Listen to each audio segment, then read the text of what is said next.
តែជំរាបសួរបងប្អូនទាំងអស់គ្នាខ្ញុំមកសាកល្បងបទពិសោធន៍ដើរលេងនៅខេត្តសៀមរាបជាមួយនឹង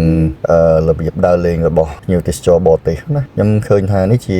ទស្សនវិជ្ជាមួយប្លែកដែរគឺការមកទស្សនាមហោស្រពការញ៉ាំអាហារពេលល្ងាចហើយទស្សនាមហោស្រពរបៀបជាអូប៉េរ៉ាខ្មែរយើងឬក៏ហៅយើងថារបាំរាជទ្រព្យណាហើយខ្ញុំមកឃើញកន្លែងនេះគឺ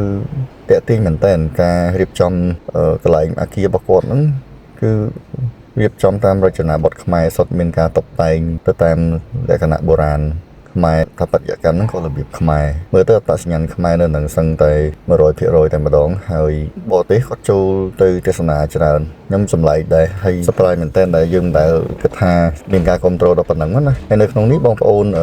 កក់សបុតមកហើយយើងអាចកំងម្ហូបអាហាររបៀបគេមានឈុតម្ហូបរបស់គេណាម្ហូបខ្មែរយើងតែគេរៀបជាឈុតតែម្ដងយើងត្រូវការឈុតមួយណាយើងយកចិត្តឈុតមួយណាអញ្ចឹងយើងកំងគេមុនពេលមកដល់គេរៀបចំតុកដូចបងប្អូនឃើញអញ្ចឹងមានរៀបចំជាជួរដោយសារកន្លែងគាត់មានកំណត់អញ្ចឹងតោះតែយើងកក់មុនហើយអាហារក៏យើងត្រូវកក់មុនដែរគេមកគឺមានភាពថ្លៃថ្នូរស្ងប់ស្ងាត់យើងមកជាលក្ខណៈគ្រួសារឬក៏មិត្តភ័ក្តិជាក្រុមអីរបៀបស្ងប់ស្ងាត់ណាអ្នកចូលចិត្តមើលគ្រប់គ្រងវិស័យសិល្បៈខ្មែរអីហ្នឹងគឺយើងអាចមកចូលរួមគ្រប់គ្រងនេះបានហើយអាហារគាត់ក៏រៀបចំរបៀបខ្មែរខ្ញុំនាំកូនមកដើម្បីឲ្យគាត់មានការផ្សារភ្ជាប់ជាសិល្បៈព្រោះកាលពីខ្ញុំនៅក្មេងហ្នឹងក៏ធ្លាប់ឪពុកម្ដាយហ្នឹងនាំមកមើលសិល្បៈអញ្ចឹងដែរហើយអ្វីដែលយើងគ្រប់គ្រងនោះគឺឃើញការសម្ដែងរបស់ពួកគាត់ខ្ញុំជឿថាបងប្អូនយើងច្បាស់ជាបានឃើញការសម្ដែងអញ្ចឹងច្រើនកន្លែងប៉ុន្តែការសម្ដែងគឺមានកម្រិតរបស់គេដូចថាកម្រិតត្រឹមតែចាប់ផ្ដើមកម្រិតដែលគាត់ថ្នឹកឬក៏យើងហៅថា professional ណាតែគាត់ជាអ្នកអាជីពតែម្ដងហើយខ្ញុំឃើញការរៀបចំនេះល្អមែនតើគាត់មើលទៅគឺអាជីពហ្មងទាំងសម្លៀកបំពាក់ទាំងការសម្ដែងរបស់គាត់ហ្នឹងមានលក្ខណៈមើលទៅឥតខ្ចោះតែម្ដងគាត់ថាវាមិនបាន 100% ដូចកម្រិតគេសម្ដែងនៅថ្នាក់ជាតិនៅតាមព្រះបរមរាជវាំងឬក៏ទទួលភ្ញៀវអន្តរជាតិអីទេតែគាត់ថាមើលទៅគឺល្អមែនតើការសម្ដែងរបស់គាត់ហើយបងប្អូនបើសិនជាចង់ឲ្យកូនក្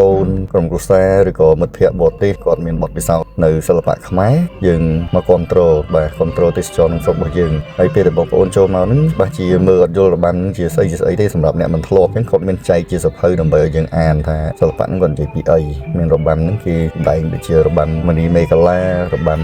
ជូនពរឬក៏របាំស្អីមួយរៀមកេអីចឹងគឺគេមាននិយាយពីសាច់រឿងហ្នឹងនៅក្នុងសំណេរឲ្យយើងមើលបើភ្ញៀវបរទេសគាត់មកគាត់មើលហ្នឹងគាត់យល់ហើយបើខ្មែរយើងមើលអត់យល់ក៏យើងអានមុនហើយថ្ងៃនេះដែរគឺក្រុមការងារគាត់បានធ្វើ surprise birthday ឲ្យកូនពៅគាត់រំភើបមែនតើគេលេងភ្លេងបុរាណខ្មែរជាភ្លេងខួបកំណើតអញ្ចឹងគាត់រំភើបមែនតើ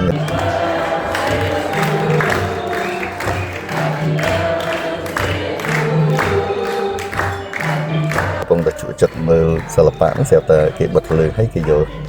នំមកជូនគាត់ហើយគាត់រំភើបខ្ញុំមើលញ៉ាំបិទភ្នែកបិទមាត់មិនចិត្តទេបាទអញ្ចឹងបងប្អូនចូលរួមគ្រប់គ្រងទេសចរក្នុងស្រុកចូលរួមគ្រប់គ្រងសិល្បៈខ្មែរខណៈពេលដែល